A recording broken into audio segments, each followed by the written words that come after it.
Hello, Serge here from the back porch.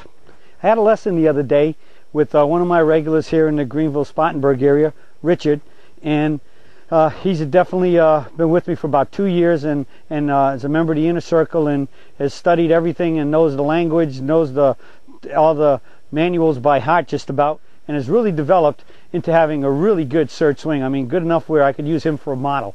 And Richard's about, I know he told me his age, it's either 72 or 75, looks in great shape, doesn't look a day over 65, and is really swinging the club very well and hitting the ball solid. He's just had been fitted by Lynn Griffin, has a whole new set of irons and woods in his bag, and he went from playing big heel and toe weighted perimeter golf clubs irons to where he's playing with forged blades, and he's got these smaller woods and driver and everything. So he got fitted to the tee by Lynn and is ready to go, and he's really happy because he's really hitting the ball well. But something unusual happened in this lesson, despite how well he was hitting the ball, and I think it's going to help me, maybe help a lot of you who are always complaining about distance, especially with your driver.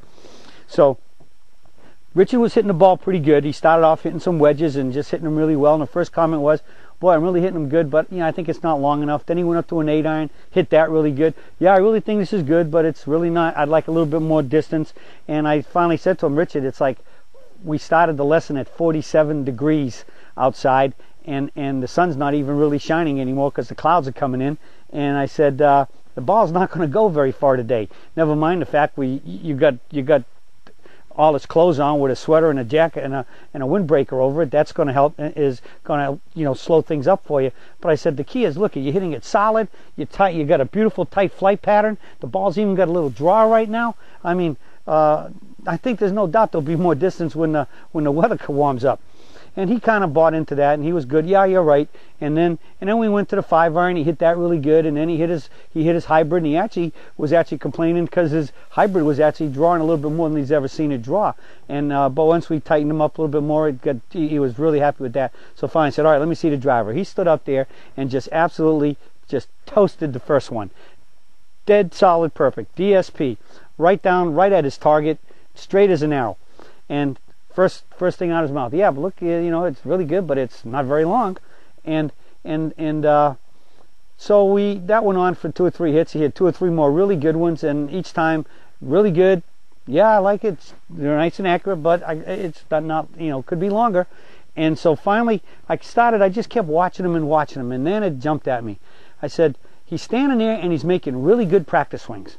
All right, now I'm standing like where the camera would be looking at him this way, and I see really good practice swings.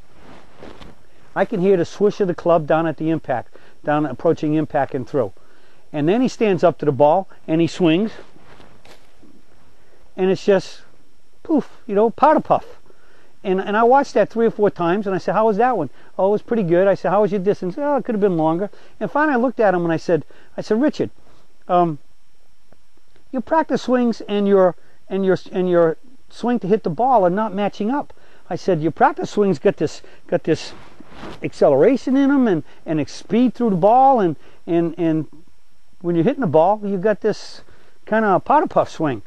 And I said, I said, what's going on here? He said, well, I take these practice swings, but when I hit it, I want to make sure my tempo stays smooth and steady and a good flowing motion, consistent flowing motion. I said, okay, so what does that mean you're doing? He said, well, I'm trying to keep a very steady pace. I said, all the way through to impact and through? He said, yeah. I said, well, Richard, what's the definition of a good impact, right? I said, what's that? The club has to approach the ball in the aiming line, strike it on the line, and be square and solid, and accelerating. I said, what does accelerating mean, Richard? I said, that means it's got to be speeding up. I mean, yeah, I want a fairly good pace in my backswing, but once I transition, once I ring the bell and bump and I transition, the idea is to explode your arms and accelerate them through the ball. And when you accelerate and explode your arms, your club is accelerating with your hands and arms through the ball. You've got to be accelerating. And I said, you're right now what I would call a mono speed swing, almost like sleepwalking. It's just everything is just going, hey, that's good, but if you were playing par 3 golf courses all day, or even those pitch and putt golf courses. But when you want distance, you have to accelerate. So my message to all of you is, I think many times we get so intense into hitting the ball solid, and we want to make sure that we're doing the swing correctly, in the mitt and up the tree, and in the mitt and up the tree, that we forget that we're supposed to accelerate. So you might take nice, smooth, practice swings to feel the swing, but once you get up there, we hold the legs and the body so that we can do what? Swing the arms and the club faster. Centrifugal force, rock on a string. Well, this rock can only go faster if this string, the shaft in my arms, swing it. You should be hearing swish down there. So a good thing is the swish test. Take a club, hold it in a grip. The longer the club, the more swish you're going to hear. And you should start hearing that club swish right about there. Now, if you make just a good practice swing to feel it, that's one thing. But once you start swinging that feel, you have to build into it acceleration of the rock by swinging the string faster. All right, so let's make sure that if you're not hitting the ball as far as you want to hit it, let's just make sure you're hitting it, okay? And not just kind of waving at it and doing this mono speed swing, or as I call it sometimes, sleepwalking swing. We have to accelerate with all the clubs in the bag, and the longer the clubs get, the more important it is to make sure that you accelerate through the ball. That's the only way you're going to get the maximum distance you're able to do. Now we want to accelerate within our means.